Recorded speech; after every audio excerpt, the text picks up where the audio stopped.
ठीक है। तो various groups of stakeholders में combine to provide support as well as they can give the negative impact and they can block the working of the enterprise also. बहुत सारे ऐसे stake holders होते हैं जो कि हमारे ऊपर सपोर्ट भी करते हैं, हमको फाइनेंशियल जो है सपोर्ट भी करते हैं, लेकिन अगर उनके इंटरेस्ट को रिगार्डलेस किया जाए या फिर उनके इंटरेस्ट को ब्लॉक किया जाए तो क्या कर सकते हैं, वो नेगेटिव इम्पैक्ट्स भी देते हैं या फिर वो हमारे बिजनेस को बंद भी, बिजनेस को के या फिर किसी प्रोजेक्ट को वो बंद भी कर सकते हैं। ठीक है, they can combine to block the working of the enterprise when their interest are not protected. Okay, और वो इंटरेस्ट कौन प्रोटेक्ट नहीं करेगा, ओनर्स और managers. So owners and manager they should understand, they should keep this thing in mind to protect the interest of the various stakeholder who can combine, जो combine हो सकते हैं। ठीक है, the possible coalition of stake holder need to be evaluated. हमें ये पता करना होता है कि जैसे अब आपकी बात करें कि पॉलिटिशियंस, गवर्नमेंट जो है और आपस में जो पॉलिटिशियंस हैं वो चाहें तो आपका कोई भी प्रोजेक्ट है, मैं कह रही हूँ, अगर हो सकता है वो सेटिस्फाई नहीं हो पा रहे हैं तो वो they are having rights to stop that. या फिर आप अगर हम बात करें कि जो प्रोग्राम मैनेजर है, जो कोई प्रोजेक्ट देख रहा है, जो ओवरऑल सारी चीज़ों का जो है वो कह सकते हैं करता धरता है किसी प्रोजेक्ट का, वो क्या कर रहे हैं, वो सेटिस्फाई नहीं हो पा रहे हैं, हम उन्हें इंगेज नहीं कर पा रहे हैं अपनी एक्टिविटीज़ में, मीन्स हम उन्हें सेटिस्फाई नहीं कर पा रहे हैं। ठीक है, हम उन्हें मैनेज नहीं कर पा रहे हैं क्लोजली, तो क्या होगा, देख के they are having rights to stop our project also, right. तो इसमें हमें ये चीज़ ध्यान रखनी है, अंडरस्टैंडिंग स्टेक होल्डर्स कोलिएशन की कौन कौन से स्टेक होल्डर्स हैं जो कंबाइंड होके हमें सपोर्ट कर सकते हैं और जो कंबाइंड होके हमको क्या कर सकते हैं, नुकसान भी पहुंचा सकते हैं। दे can block the working of the enterprises when their interests are not protected by the owners and the manager. So it is therefore necessary that manager understand how stakeholders may align on specific issues. The possible coalition of stakeholder need to be evaluated. Moreover, coalition of stakeholders keep on shifting. So manager must know shifts on stakeholder coalition and be responsive to such shifts. Okay, so now the third point is understanding assessing the stakeholder interest. कौन से stake holders का कितना interest है हमारे business में, right, कितना उनको interest है, किस किस चीज़ों में इंटरेस्ट है। So assessing the stakeholders interest, the interest on stakeholder of every stakeholders group is different. Suppose अगर मैनेजर है तो manager must assess the different interest on various shareholders. Without such an assessment and understanding, it is not possible to meet the expectation of stakeholders. जितने भी share holders हैं उन सबका assessment करना चाहिए, डिफरेंट इंटरेस्ट और various अलग अलग जो इंटरेस्ट होते हैं बहुत सारे शेयर स्टेक होल्डर्स के। सो विदाउट इंटरेस्ट का ध्यान दिए बिना ये पॉसिबल नहीं है कि उनकी एक्सपेक्टेशंस को हम पूरा कर सकें। कैसे, अब जैसे अगर हम ओनर की बात करें तो ओनर का स्टेक क्या है, इंटरेस्ट क्या है बिजनेस में, they provide capital to business under the calculated risk. अगर हम बोर्ड ऑफ डायरेक्टर्स की बात करें तो उनका क्या इंटरेस्ट है, they guide and control the working of the organization. और एक्सपेक्टेशन क्या है, freedom to management, fair remuneration they want, the dignity of the position they want, reasonable tenure they want. Employees की बात करें तो क्या है, अगर मान लीजिए एम्प्लॉयज़ के इंटरेस्ट को आप जो है वो नहीं कर पा रहे हैं, सेटिस्फाइड नहीं कर पा रहे हैं, तो क्या होगा, उनको भले ही अथॉरिटी नहीं है लेकिन अगर वो कंबाइंड हो जाए तो क्या कर सकते हैं, वर्किंग को स्टॉप कर सकते हैं, राइट।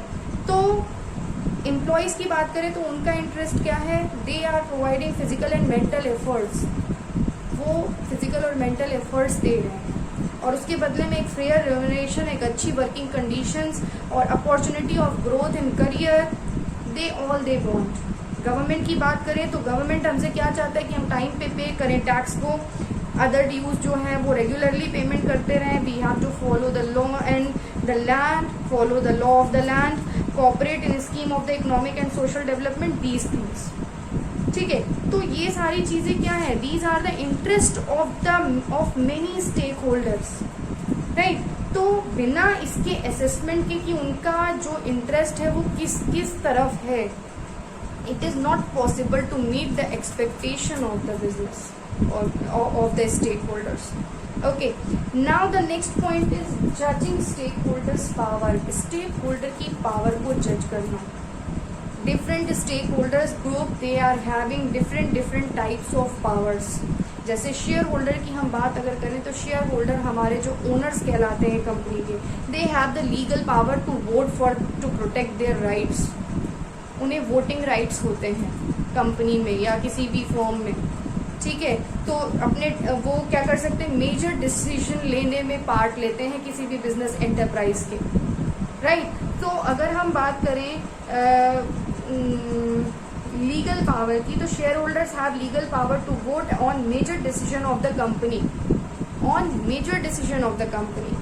और हम बात करें कि अगर हम कस्टमर्स की बात करें, अगर हम सप्लायर्स की बात करें, अगर हम डीलर्स की बात करें, तो they are having economic power, right. अगर हम अदर कॉमर्शियल ऑर्गेनाइजेशन की on the activities of commercial organization, अगर हम गवर्नमेंट की बात करें तो they are having regulatory agencies exercise the political power, they are having the political power, government. So it is very important to जज the power of stakeholders, क्योंकि वो जो पावर्स है वो किस हद तक हमारे बिजनेस ऑर्गेनाइजेशन को इम्पैक्ट दे सकती है, इफेक्ट कर सकती है. इसको जज करने के लिए ये देखना बहुत ज़रूरी है कि किस स्टेक होल्डर की कहाँ तक क्या पावर है. अगर हम बात करें deciding the priorities of stakeholder, किस स्टेक होल्डर की, जो कि डिफरेंट जो स्टेक होल्डर्स होते हैं उनकी डिफरेंट डिमांड्स होती हैं, उनकी डिफरेंट प्रायोरिटीज होती हैं रिगार्डिंग एनी इशू और problem. They may not be equally interested and involve in all the issues. जैसे शेयर होल्डर हैं तो शेयर होल्डर क्या होंगे, वो रेगुलर बेसिस पे आपके यहाँ जो है वो डिसीजन मेकिंग में, आपकी मैनेजमेंट में वो पूरी तरह से काम करते हैं.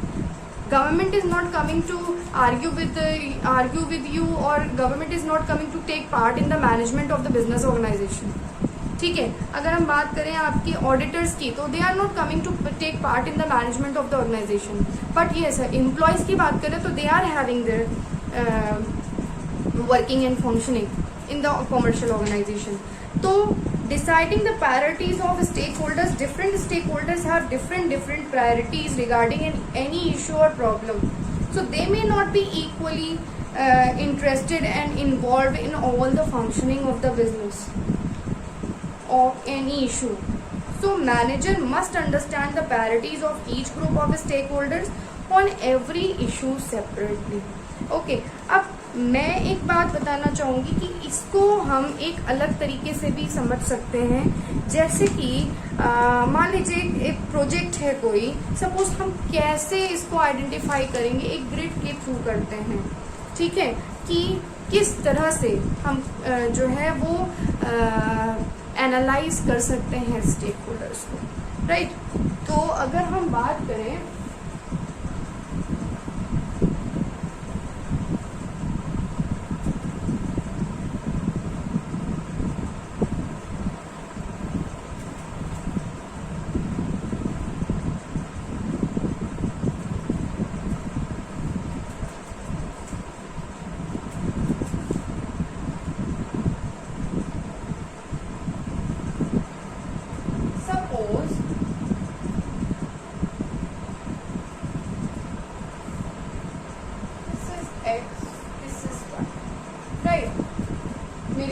ड्राइंग बहुत खराब है, तो प्लीज सर्कल पे ध्यान मत देना कि कैसा बना है, ठीक है, जस्ट अंडरस्टैंड.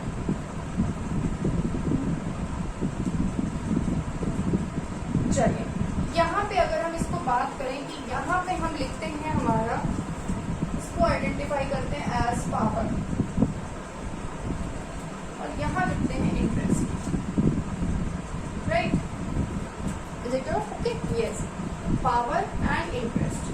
तो अगर हम बात करें, बहुत सारे हमारे जो है, फर्स्टली हम क्या करते हैं, आइडेंटिफाई करते हैं तो कि स्टेक होल्डर्स को हु कैन पॉजिटिवली और negatively give the impact on our commercial organization, right. तो if we are identify the stake who can positively and negatively impact for that what we have to do to identify, हमें क्या करना चाहिए, we refer to the project document, whatever the project we are handling, that we refer to that project document.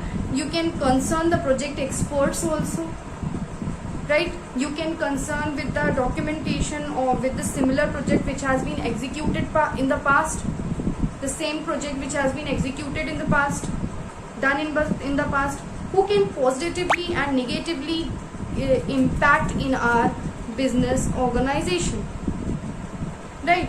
सो जैसे ही identify किया जाता है वैसे ही आइडेंटिफाई किया हमने, उसको हम एक ग्रिड में रख सकते हैं. जैसे कि अगर हम बात करें कि फर्स्ट अगर हम अपने आइडेंटिफाई करने के बाद अगर हम एग्जाम्पल की बात करें कि हमारे जो जिनमें लेस इंटरेस्ट होता है और लेस रिस्क होता है, ठीक है, जो जैसे हमारा ऑडिट टर्म हो गया, ठीक है, ये चीजें पता होना बहुत जरूरी है कि कौन कौन से स्टेक होल्डर्स की क्या पावर है और क्या इंटरेस्ट है, और उसके बेसिस पे हम डिसाइड करते हैं कि वो उनका रिस्क हाई है कि उनका लो है, और उनके फंक्शनिंग के अकॉर्डिंग हम डिसाइड करते हैं कि उनका क्या पावर है और क्या उनका इंटरेस्ट है बिजनेस में. तो अगर हम ऑडिट टीम की बात करें या क्वालिटी टीम की बात करें तो they are having less interest and less risk, right. Less interest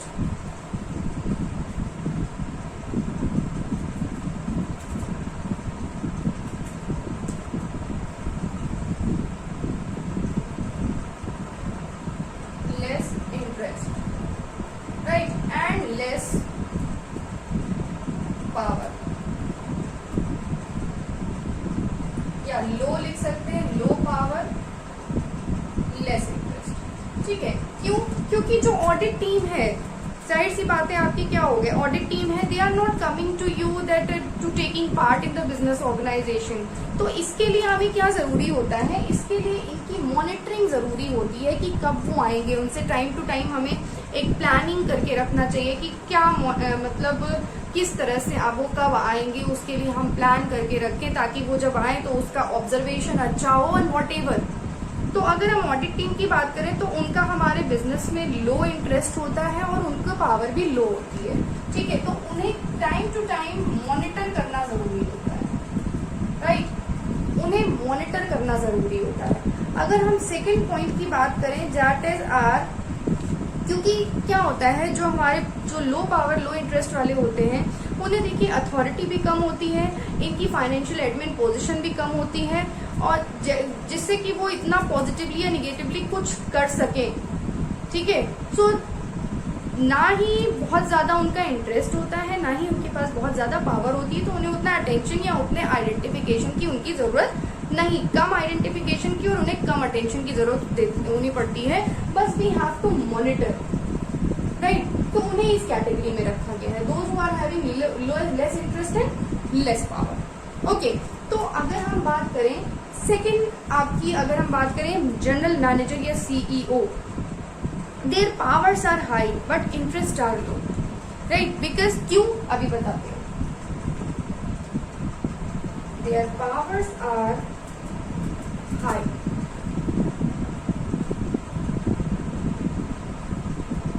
but interest is low. जैसे आपके मैनेजर हो गए, सीईओ हो गए, ठीक है, they are having less interest in the business but they are having high power, ठीक है.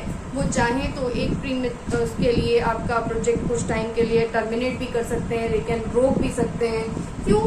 क्यों इनको इंटरेस्ट ले होता है? Why interest is low? Because there are many accountable people who are working under, there are many accountable people who are working for the same, and they have to come up with very less observation time to them. So क्योंकि वो बहुत ही कम समय के लिए observation के लिए आते हैं, ठीक है, तो इसके लिए उन्हें हमें सेटिस्फाई रखना बहुत ज़रूरी है. जब भी वो आए तो उन्हें वर्किंग बिल्कुल प्रॉपर तरीके से मिलनी चाहिए. जब भी ऑब्जर्वेशन के लिए वो आए तो उन्हें हमें एश्योर करना चाहिए, उन्हें क्यों क्विकली सेटिस्फाई करना चाहिए, ठीक है. तो जितने भी हमारे इस तरह के हाई पावर और इंटरेस्ट जिनका लो होता है उन्हें हमें सेटिस्फाई रखना होता है, और और सेटिस्फाई कैसे रखेंगे? With the proper information and with the proper quickly satisfactory result for the task. Okay, now अगर हम थर्ड पॉइंट की बात करें कि थर्ड पॉइंट में जो हमारे होते हैं low power but high risk, जिनका पावर लो होता है पर हाई इंटरेस्ट होता है, सॉरी हाई रिस्क नहीं, high interest, low power and high interest, ठीक है, जिनका पावर कम होता है बट इंटरेस्ट हाई होता है, जैसे हमारे प्रोजेक्ट के आर्किटेक्ट हो गए, they are concerned, they are highly concerned and they are highly interested in the way that the project is executed. So इसके लिए क्या होता है? We have to keep informing them about the decisions, about the objectives, time to time. Okay, so we have to keep informing them. Who are coming with low power and high interest. ठीक है, इनको satisfy करने के लिए हमें ये inform करना जरूरी होता है, प्रोजेक्ट से रिलेटेड इंफॉर्मेशन उन्हें देना जरूरी होता है, because they are supporting for business organisation, right. तो और उसके बाद जब लास्ट पॉइंट हम बात करते हैं कि जो हमारा जो मेजर है जिसमें पावर भी हाई होती है और इंटरेस्ट भी हाई होता है, high power and with high interest, right. जैसे हमारे जो आपके मेन लोग हो गए जिनके पास पावर भी हाई है और जिनका इंटरेस्ट भी हाई है बिजनेस में, जैसे हमारे हो गए ट्रस्टेबल पर्सन्स हो गए या काउंटेबल पर्सन्स हो गए, राइट। तो जो those who are having a lot of interest and high power है, इतना पावर जो कि एक प्रोजेक्ट को चाहे तो क्लोज भी करवा सकते हैं। क्यों? इसके लिए हमें ये भी जरूरी होता है, क्यों? क्योंकि उनके इंटरेस्ट को हम यूज करते हैं, इनके लिए क्या होता है, इन्हें हमें क्लोजली मैनेज करना होता है। We have to manage them closely, right. Manage closely, how? We have to give them ideas, we have to make them engage, we have to give the information properly, and that should be, the project should be in their favor, goal should be